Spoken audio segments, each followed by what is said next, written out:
Ang programang ito ay rated SPG. Striktong patnubay at gabay ng magulang ang kailangan. Maaaring may masiselang tema, lengguwahe, karahasan, sexual, horror o droga na hindi angkop sa... Nakapala sa akin si Froilan.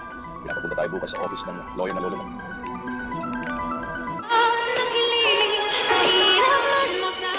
Narito nang ang ating pakabangan mamaya ngayong Huwebes sa Abot Kamay na Pangarap.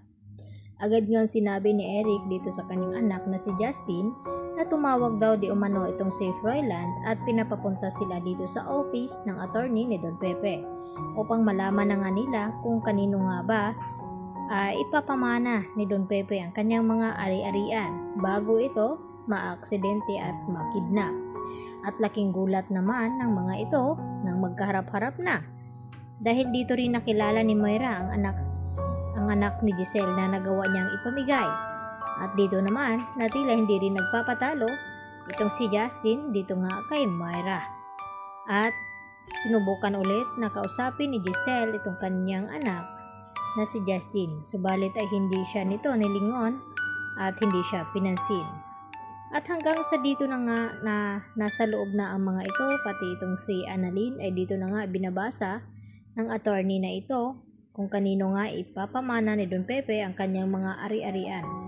At una ngang binanggit dito ni attorney ang mamanahin dito ni Annalyn na ito ngang parte ng Cebu, 10 million pesos ay mapunta nga dito kay Annalyn. At nagtaka naman itong si Moira na kung bakit ipapamana sa anak na sa labas ni Don Pepe itong mga kanyang ari-arian. At nagtanong din itong si Moira kung pati ba naman itong anak ni Giselle ay makikihati ba daw ito sa mamanahin. At hindi naman sinagot ito ng attorney. At dito naman na nagulat ang lahat nang sabihin nga ng attorney na ito na tinanggal na nga itong si Zoe na bilang makakatanggap ng mana ni Don Pepe. At pati itong si RJ ay nagulat sa desisyon ng attorney na ito dahil yun ang nakasaad sa last will and testament ni Don Pepe na nararapat lamang sa tunay na anak mapunta ang kanyang kayamanan.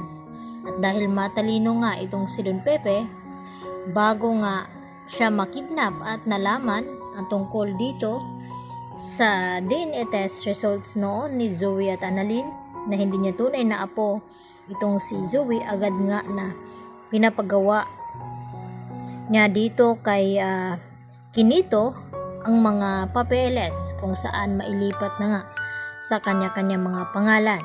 At dito rin nabanggit ng attorney na ito na kaya daw hindi pinamanahan itong si Zoe dahil hindi daw pala ito tunay na tanyag. At gulat na gulat itong si RJ nang malaman niya ang mga iyon. Dahil ang ibig sabihin ay hindi niya tunay na anak itong si Zoe. At malalaman na nga nila ngayon, pati itong si Annalyn ay magugulat sa kanyang malaman na malaking pera ang kanyang makukuha dito sa pamana ng kanyang Lolo Pepe, lalo na ang mga ari-arian nito. At ang kay Justin naman ay itong Apex Hospital, kaya naman siya ang magiging new co-owner. At ipakilala naman siya dito ni Giselle at RJ dahil yun nga ang ipinamana sa kanya ng kanyang Lolo Pepe dahil hindi pa nga nakakabalik itong memorya ni RJ.